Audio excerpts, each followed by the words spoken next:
No sé si estén de acuerdo conmigo, pero estos días todavía de invierno, porque todavía es invierno, están muy bonitos, muy muy bonitos. La ciudad, al menos la Ciudad de México, desde mediados de diciembre hasta estos días en febrero ha estado espléndido, con días muy iluminados, el sol intenso, pero no de ese sol que queme, sino ese sol que calienta rico, las nubes borrascosas. La ciudad ha estado muy muy bonita. Yo la verdad es que no suelo manejar mucho, prefiero caminarla y prefiero vivirla un poco más a pie. Pero ahora como voy un poquito lejitos, pues sí, tuve que sacar el coche. Ahorita está atardeciendo y se ve espléndido el sol, cómo se va ocultando. Luego, justamente en estos días, se alinea perfectamente con Paso de la Reforma el sol y se oculta atrás del castillo de Chapultepec. Si lo ves, digamos, en dirección de centro hacia el castillo, se ve precioso y también pues se alcanza a ver la silueta del ángel, dependiendo de dónde estés o de a qué altura de Reforma estés. Yo utilizo mucho como este tipo de moving meditation. Sé que suena muy posh y suena muy pretencioso, pero trato de utilizar, digamos, estos trayectos o estos momentos en donde estoy manejando también para revisar mis ideas, ver, pensar, profundizar y meditar también. Pero se me ocurre que podríamos utilizar estos tiempos para hacer, digamos, como algo, una especie de moving on. Como decíamos, un moving meditation, pero en lugar de meditar podríamos empezar a hablar como de ciertas cosas que son interesantes y que están ahí afuera, ¿no? Por ejemplo, podríamos hablar, se me ocurre, música, de podcasts, de series. He estado muy, muy, muy clavado viendo series en Netflix y en Prime Video.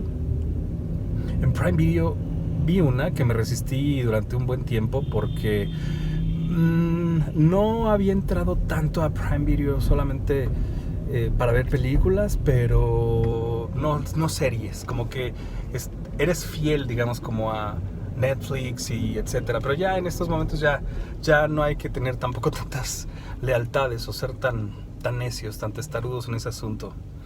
En Prime Video, Modern Love es una serie bellísima. Es una serie bellísima, excelentemente actuada, con grandes personajes, las historias muy cotidianas, muy... uno se siente muy identificado con esas historias. Se acaban de poner los seguros, o sea, anduve quién sabe cuánto tiempo con las puertas abiertas. Qué raro. Bueno, no, la verdad es que no me extraña porque soy muy despistado. Luego me he dado cuenta que he dejado la casa abierta con mis dos gatitas y no se salen, o sea.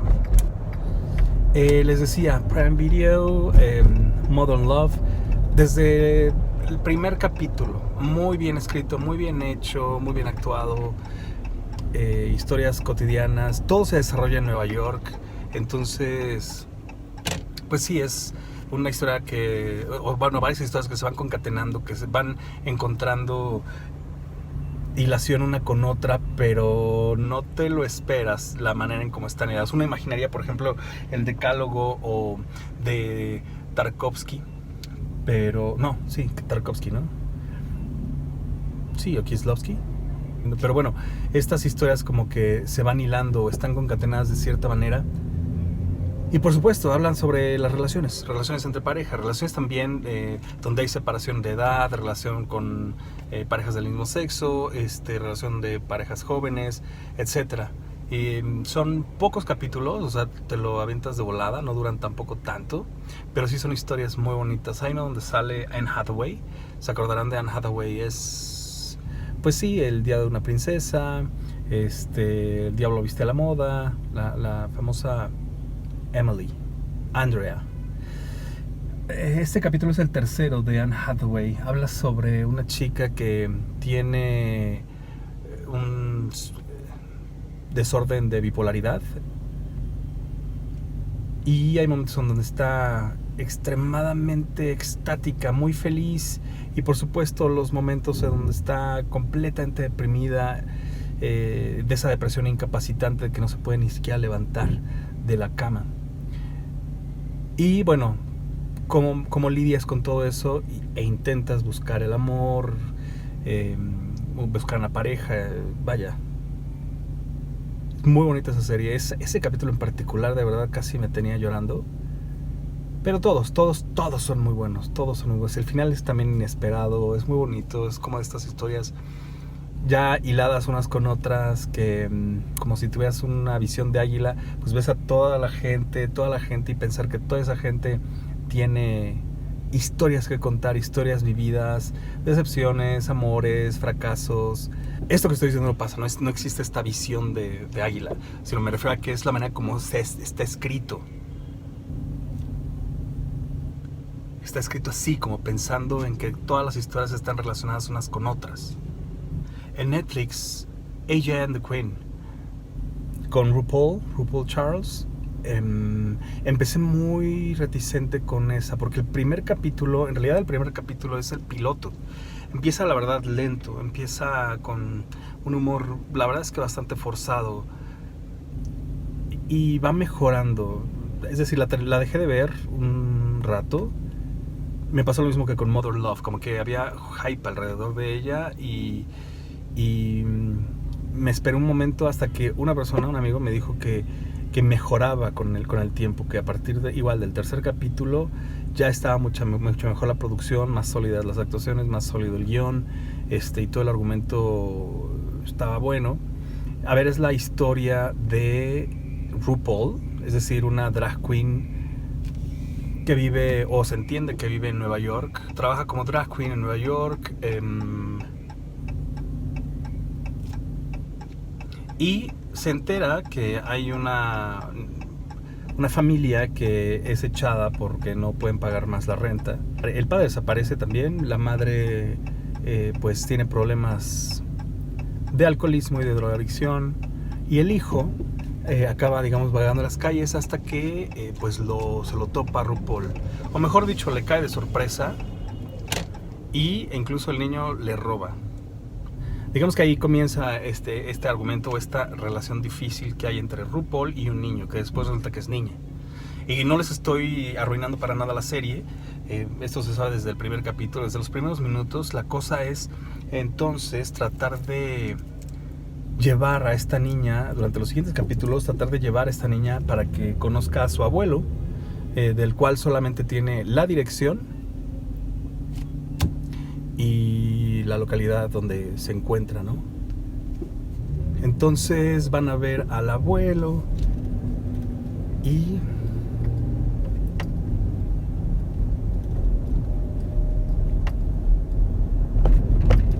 en ese trayecto, bueno, pues pasan los siguientes capítulos. Hay shows, por supuesto, porque RuPaul tiene que trabajar. Entonces empieza a hacer, digamos, su show de drag en distintas localidades. Por ahí hay una decepción amorosa. Lo interesante también es la manera en cómo se puede empezar, y eso fue lo que me volvió a atraer hacia esta serie. De hecho, gracias a este amigo, cómo se puede normalizar esta relación que tenemos y la visibilización que tenemos con las personas drag, con las drag queen, o con toda la comunidad LGBTQ+, o Q+. La visibilización, la normalización de esto, creo que sí es importante. Yo creo que ahí es donde radica la importancia de esa serie.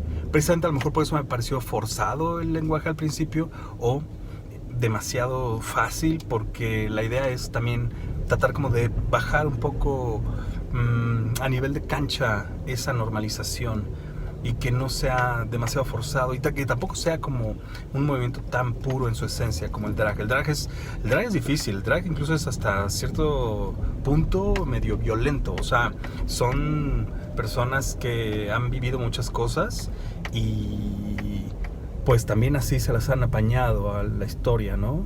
Han ganado los espacios y han conquistado los espacios, pues también con base en lucha. De hecho, recuerden, bueno, ya me estoy yendo completamente del tema. Eso es lo que me pasa cuando hago estos moving meditations o estos moving ons, o esta manera como de ir desdoblándose y desempacando las cosas que uno trae dentro. Pero bueno, recordemos Stonewall. Stonewall empezó por una riña toda la historia de la reivindicación de la comunidad LGBTQ empezó en una riña y empezó de una manera muy violenta y empezó gracias a la comunidad drag. Se nos olvida. En fin. Bueno, AJ and the Queen. Eso está en Netflix. ¿Qué llevamos? AJ and the Queen y Modern Love. Ah, bueno, Messiah. Esa también está en Netflix. Es una historia interesante porque, pues sí, juega con esta idea de un Mesías en el siglo XXI o en la época moderna, donde están todos estos sistemas de vigilancia, redes sociales, medios de comunicación masiva, donde nos encontramos también con una invasión a la privacidad, porque hay cámaras en todos lados. Entonces es interesante cómo puede estar esta idea de un nuevo Mesías en una sociedad hipervigilada, hipercontrolada, ¿no? Digamos que el argumento comienza de esta forma. Tampoco les voy a echar a perder nada de la trama. Es emocionante, la verdad. Pero vamos a ver. Imagínense en plena plaza del Templo de la Roca, es decir, en un lugar muy, muy, muy visitado, uno de los más visitados en el mundo. Aparece un individuo y empieza a hablarle a la gente de una manera bíblica, de una manera profética. Pues esto empieza a llamar muchísimo la atención. De pronto pues la gente se empieza a congregar mucho más, piensan que hay disturbios, sale por ahí un disparo. Al parecer intentan matar a un niño y resulta que no, que este personaje, este profeta moderno, extrae la bala del cuerpo del niño. Ese es el comienzo. Y de pronto desaparece. No se puede localizar con ningún pietaje de cámaras, con ningún circuito cerrado. No se puede ubicar. Entonces esto en las noticias explota como pues un milagro. O con tintes de un milagro, ¿no? O lo más cercano a un milagro. Y esta es bonita porque, pues claro, todo el lenguaje, las escrituras, etcétera, que pues sí tiene su belleza y tiene su poética, mezclado con lo que les decía, con estos sistemas medio CSI, ¿no? Como de policías ultramodernas y cosas así. Resulta que este hombre aparece de pronto en Arkansas, en medio de una evacuación por tornado. Están evacuando un poblado porque, o mejor dicho, se están refugiando en un poblado porque se acerca un tornado. Aparece este hombre, rescata a una joven y pues se resguardan en la iglesia, y resulta que la iglesia de ese pueblo en particular es el único establecimiento, el único edificio que no recibe ningún tipo de daño, ni una raspadura. Entonces nuevamente esto se explota en redes, se explota en los medios, se identifica a este mismo individuo y entonces empiezan a hablar de un hombre que va haciendo milagros por el mundo. No les cuento más, ahí lo dejamos.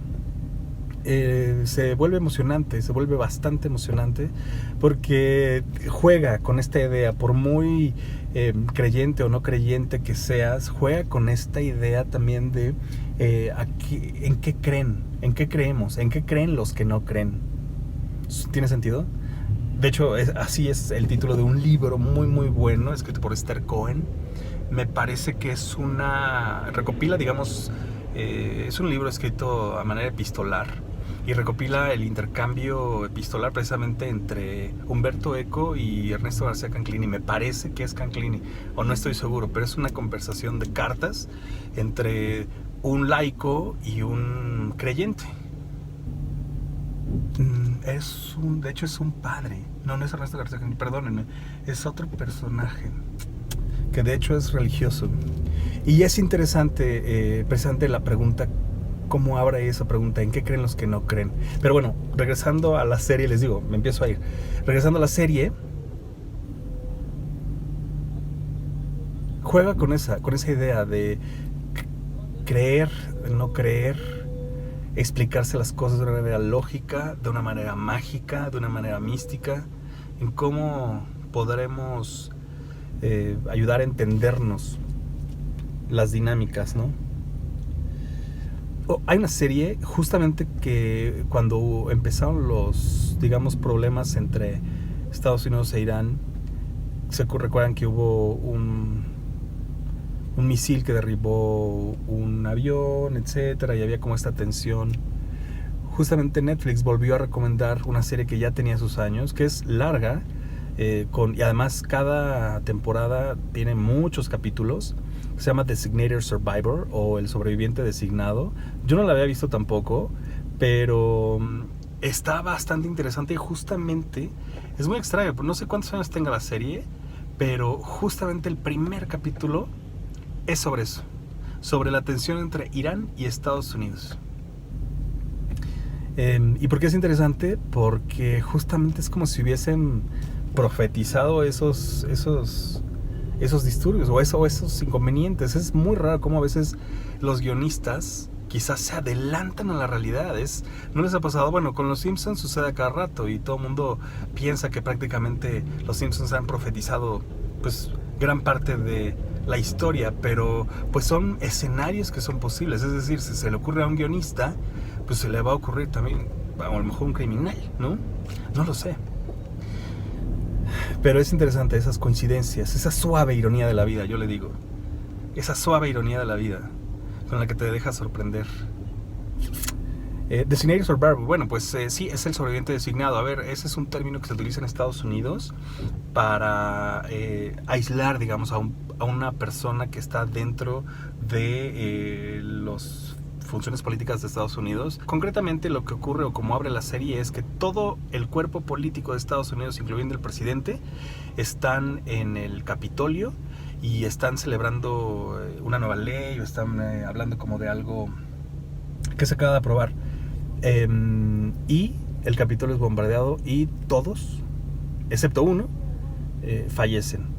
Pero en esas situaciones, en esos casos, se designa un sobreviviente, es decir, un par de personas que se llevan a otros lados, que siguen, digamos, como el acontecer de lo que se está llevando a cabo en ese momento, pero que precisamente por cualquier circunstancia que pueda ocurrir con el presidente o con los demás políticos, están ellos para tomar decisiones o asumir el cargo.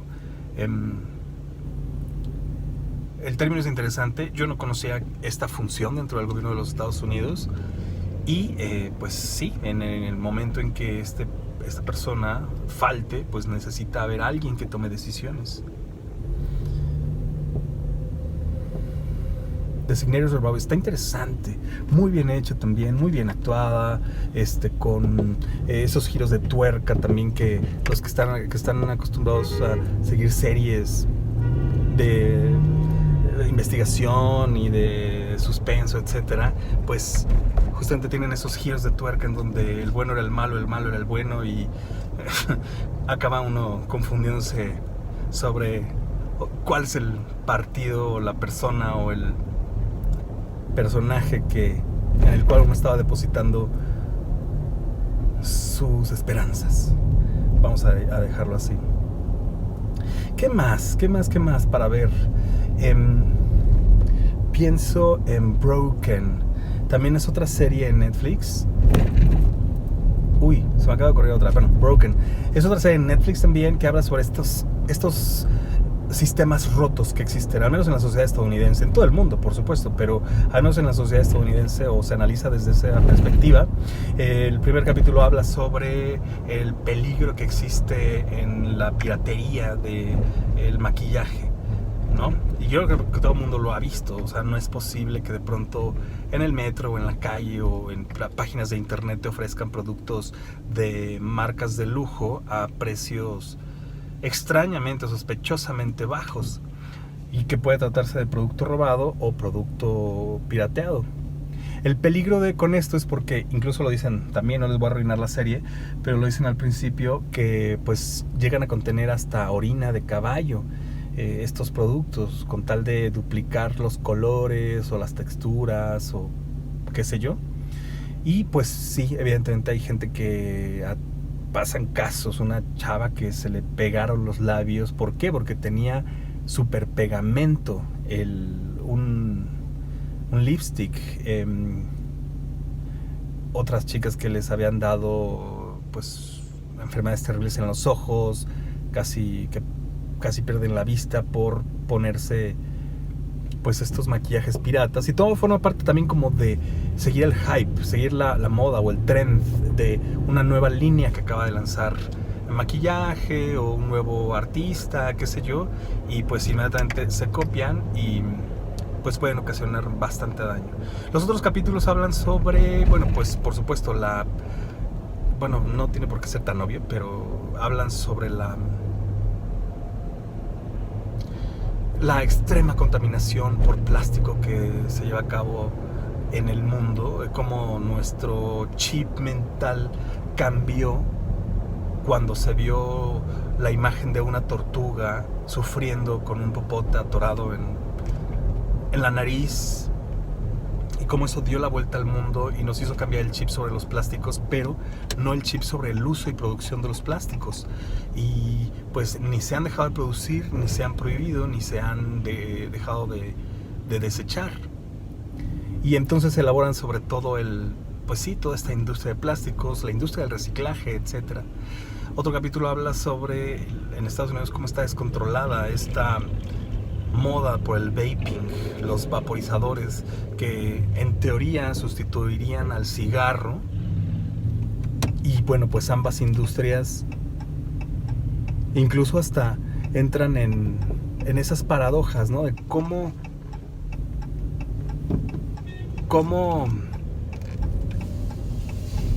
tenía que pasar.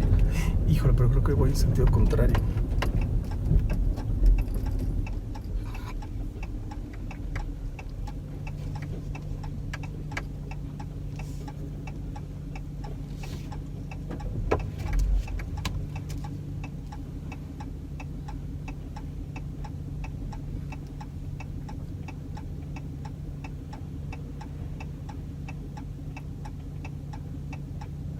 ¿Ven? Les digo que soy bien despistado y muy distraído, súper distraído. Ahorita ya cualquiera... Bueno, lo bueno es que me di cuenta. Me di cuenta inmediatamente. Entonces voy a corregir mi camino.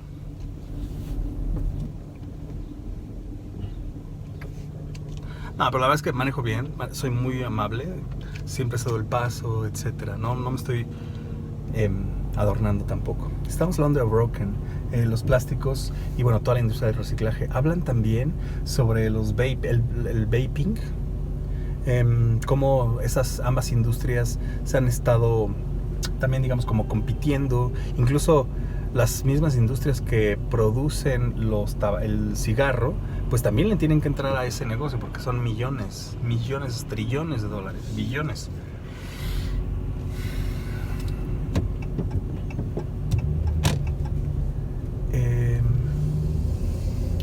Broken, la que seguía, Don't Fuck with Cats. Esta serie es una serie documental, es un caso real. Habla sobre la historia de un grupo de Facebook. Un grupo de Facebook que pues se comparten curiosidades, cosas cotidianas, pero sobre todo pues lo que domina en internet, gatitos. Y en este grupo de pronto un individuo postea el video de un gatito siendo torturado y después lo matan. Entonces todo este grupo se pone a investigar, pero durante mucho tiempo, haciéndole zoom al video, tratando de identificar los rostros, tratando de identificar los lugares o qué sé yo. Logra identificar el tipo de muebles, había por ahí una aspiradora, entonces qué modelo, qué color y qué marca de aspiradora era, dónde se vendía, bueno, hasta el tipo de cobija que tiene el chavo en su casa, etcétera. Entonces saben demasiado, lo alertan las autoridades y pues los tildan de pues una bola de nerds sin nada que hacer, ¿no? Pasa el tiempo y ocurre un nuevo video, o mejor dicho, llega un nuevo video con un nuevo asesinato, o bueno, un crimen contra un gatito. Y pues la gente también se sigue alertando, ¿no? Porque, pues, ¿cómo es posible que no les hayan hecho caso y que este tipo de cosas sigan sucediendo?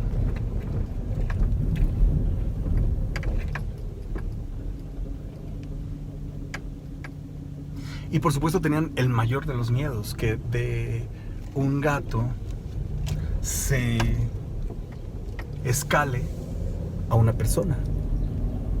Ahí lo dejamos. Don't fuck with cats. También sobre el poder que pueden tener como estas redes sociales, ¿no? Cuando la gente se organiza, etcétera, que lo hemos visto también, sobre todo, bueno, con casos que han ocurrido desgraciadamente aquí en México, pero también como las redes sociales pueden ayudar y servir para resolver ciertas cosas.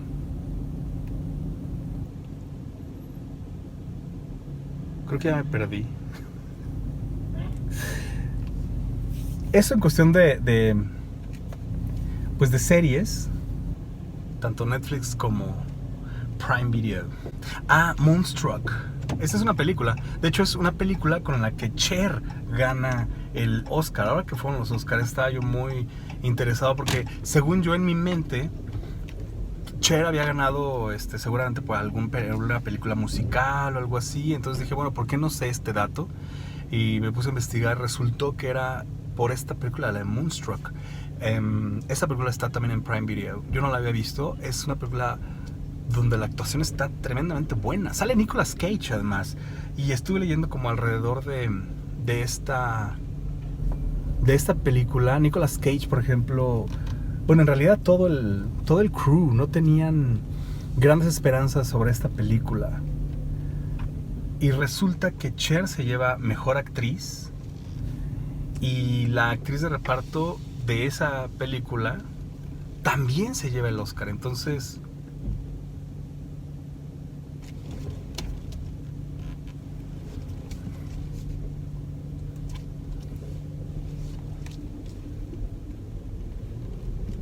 fue una película que le fue bastante. Bueno, y también el guionista, mejor guión original, también se lleva. Y no estoy seguro si también canción original, mejor canción original. Estoy tratando de recordar cuál era la canción. Pero creo que sí se llevó esa película 4 Oscar, incluyendo el de Cher como mejor actriz. Moonstruck. Originalmente se iba a llamar The Moon and the Wolf, La Luna y el Lobo. Pero se tenía como cierta reticencia de que se fuera a confundir con una película de terror o de género, y no era el caso, al contrario, era la historia de una viuda, que es Cher, interpretada por Cher, que le da una segunda oportunidad al amor, digamos. Es una viuda de familia siciliana que vive en Brooklyn. Entonces también es un ambiente muy italiano y casualmente conectó muchísimo con la gente se identificó mucho con el personaje, con la historia en concreto. Y bueno, también como en este trío amoroso, porque les digo, el personaje de Cher decide darle una segunda oportunidad al amor, y resulta que por ahí aparece otro personaje que la enamora. Entonces, bueno, si les interesan como ese tipo de películas, la verdad es que a mí sí me llenan mucho. De pronto, sí, uno necesita consentirse de vez en cuando con alguna historia de amor. Pero en fin, ya casi llego a donde voy, y ya de plano se nos hizo de noche. Entonces, espero que les haya gustado este primer Moving On. Vamos a estar haciendo, cada vez que agarre el coche, pues ese tipo de pláticas para hacer recomendaciones. La siguiente pueden ser sobre podcasts, se me ocurre. Pero bueno, ahora hicimos series, un par de películas y pues cosas que ver para distraerse. Pues nada, pasen un extraordinario día. Gracias por acompañarme durante esta primera manejadita. Y pues nos vemos a la siguiente. Chao.